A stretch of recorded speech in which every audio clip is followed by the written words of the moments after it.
ये आकाशवाणी रायपुर है। प्रादेशिक समाचार बुलेटिन के साथ मैं अभिलाषा शुक्ला।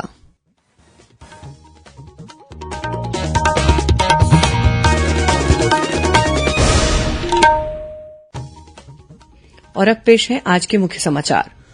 दुर्ग पुलिस ने महादेव और रेड्डी अन्ना ऑनलाइन सट्टा ऐप से जुड़े बैंक खातों के करीब 1 करोड़ रुपए फ्रीज किए। प्रदेश भाजपा अध्यक्ष अरुण साव ने कहा कि गौ माता की रक्षा के लिए भाजपा आंदोलन करेगी। कोरबा जिले के पाली थाना क्षेत्र में दीवार ढहने से 3 बच्चों की मौत। और आज महानवमी पर प्रदेश भर में जगह जगह कन्या भोज और भंडारे का किया जा रहा है आयोजन। विजयादशमी पर कल रायपुर सहित विभिन्न स्थानों पर रावण पुतले का दहन किया जाएगा।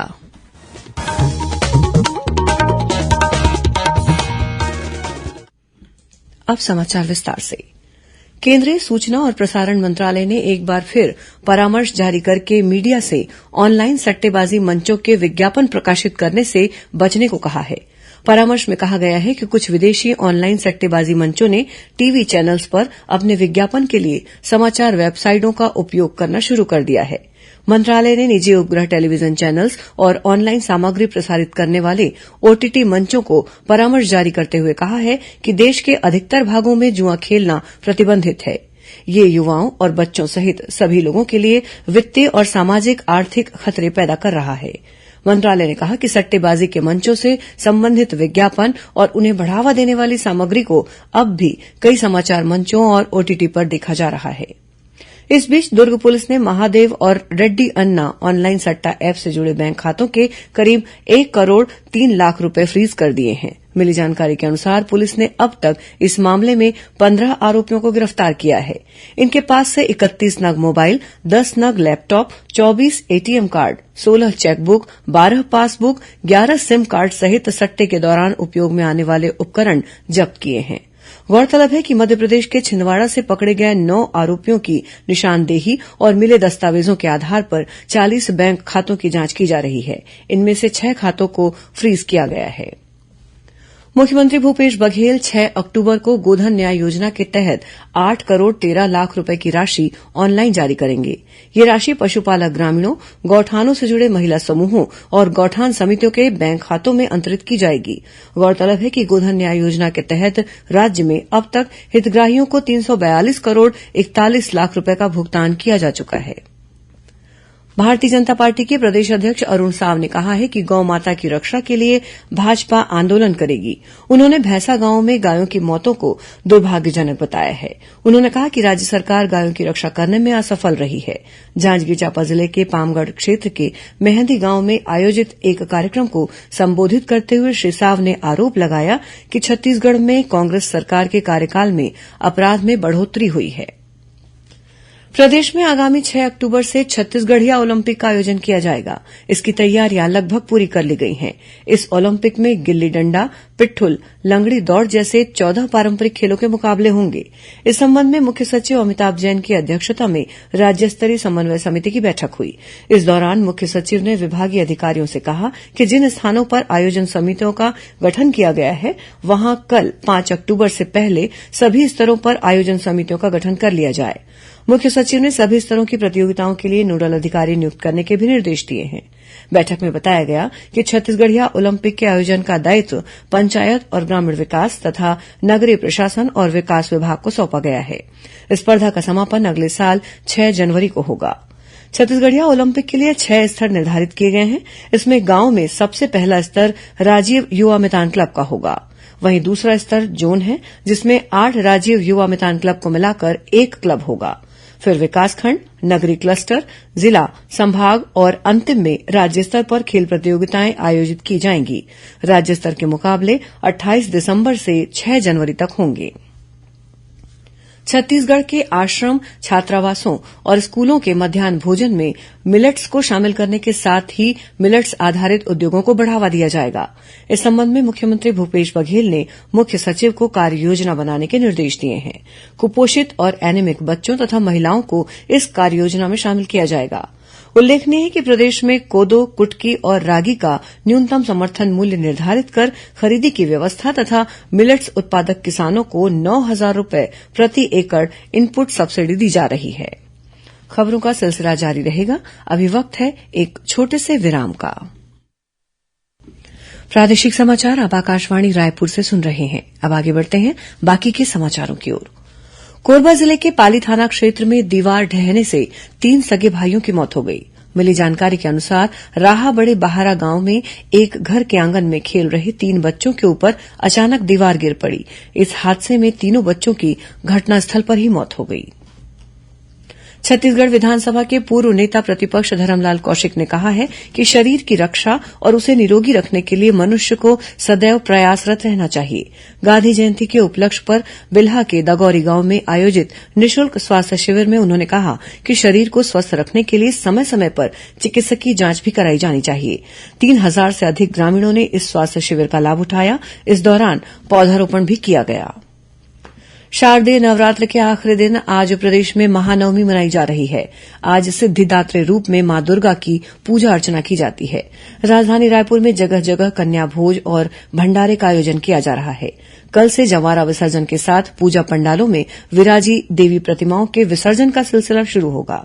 इस बीच राजभवन में भी महानवमी के अवसर पर पूजा अर्चना की गई। इस दौरान राज्यपाल अनुसुईया उइके ने कन्या भोज भी कराया। वहीं मुख्यमंत्री निवास पर भी कन्या भोज का आयोजन किया गया। विजयादशमी का पर्व कल मनाया जाएगा। इस मौके पर राजधानी में अनेक जगहों पर रावण, कुंभकर्ण और मेघनाथ के पुतलों का दहन किया जाएगा। आधा दर्जन से अधिक जगहों पर बड़े स्तर पर दशहरा उत्सव मनाया जाएगा। कई जगहों पर रावण दहन से पहले रामलीला का मंचन भी किया जाएगा। राजधानी रायपुर के WRS कॉलोनी में कोरोना काल के बाद दशहरा उत्सव को लेकर विशेष तैयारियां की जा रही हैं। इस बार 110 फीट का रावण और 70-70 फीट के कुंभकर्ण और मेघनाथ के पुतले बनाए गए हैं। रावण दहन से पहले सांस्कृतिक कार्यक्रमों के अलावा आतिशबाजी भी होगी। कार्यक्रम में रामायण धारावाहिक में राम का अभिनय करने वाले पात्र अरुण गोविल और माता सीता का अभिनय करने वाली अभिनेत्री दीपिका चिखलिया विशेष अतिथि होंगी। मुख्यमंत्री भूपेश बघेल कार्यक्रम के मुख्य अतिथि होंगे। वहीं रायपुर के रावणभाटा मैदान में 70 फीट का रावण बनाया जा रहा है। राज्यपाल अनुसुईया उइके, मुख्यमंत्री भूपेश बघेल और विधानसभा अध्यक्ष डॉक्टर चरणदास महंत ने दशहरा पर्व के अवसर पर प्रदेशवासियों को बधाई और शुभकामनाएं दी हैं। उन्होंने प्रदेश के सुख और समृद्धि की कामना की है। अपने संदेश में राज्यपाल ने कहा है कि ये उत्सव हमें याद दिलाता है कि जो लोग सत्य, सदाचार और अच्छाई के रास्ते पर चलते हैं, उनकी सदैव जीत होती है। इस बीच 75 दिनों तक चलने वाले विश्व प्रसिद्ध बस्तर दशहरा पर्व के तहत आज जोगी उठाई और मावली परघाव की रस्म अदा की जाएगी। इससे पहले कल बीती रात दंतेवाड़ा से मावली माता और मां दंतेश्वरी की डोली तथा छत्र को फूलों से सुसज्जित वाहन में जगदलपुर लाया गया।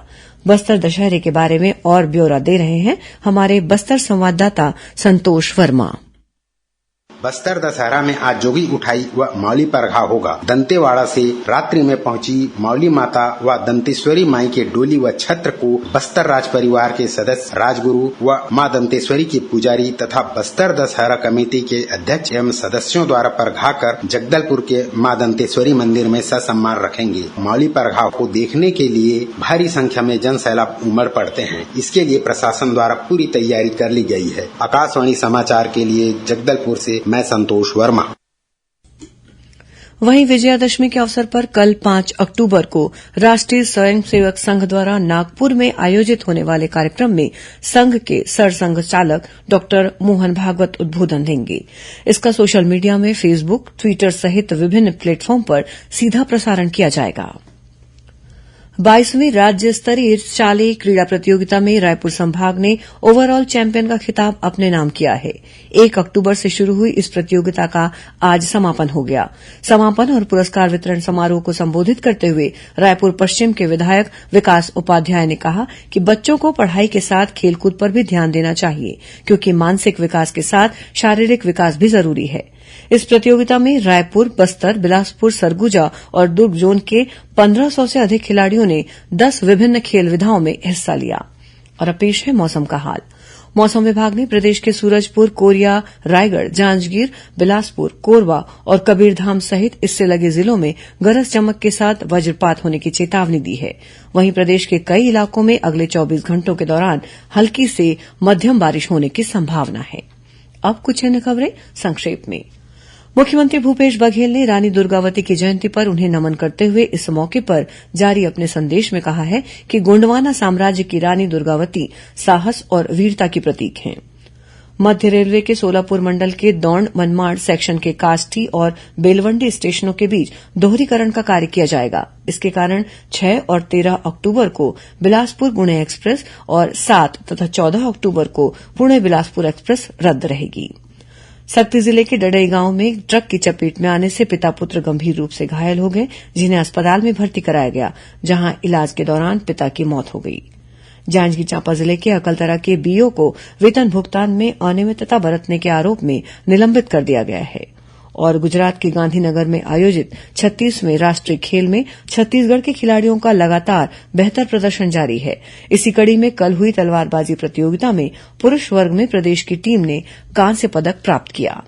अंत में मुख्य समाचार एक बार फिर। दुर्ग पुलिस ने महादेव और रेड्डी अन्ना ऑनलाइन सट्टा ऐप से जुड़े बैंक खातों के करीब 1 करोड़ रुपए फ्रीज किए। प्रदेश भाजपा अध्यक्ष अरुण साव ने कहा कि गौ माता की रक्षा के लिए भाजपा आंदोलन करेगी।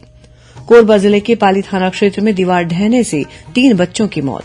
और आज महानवमी पर प्रदेश भर में जगह जगह कन्या भोज और भंडारे का किया जा रहा है आयोजन। विजयादशमी पर कल रायपुर सहित विभिन्न स्थानों पर रावण पुतले का दहन किया जाएगा। इसी के साथ प्रादेशिक समाचार बुलेटिन समाप्त हुआ। नमस्कार।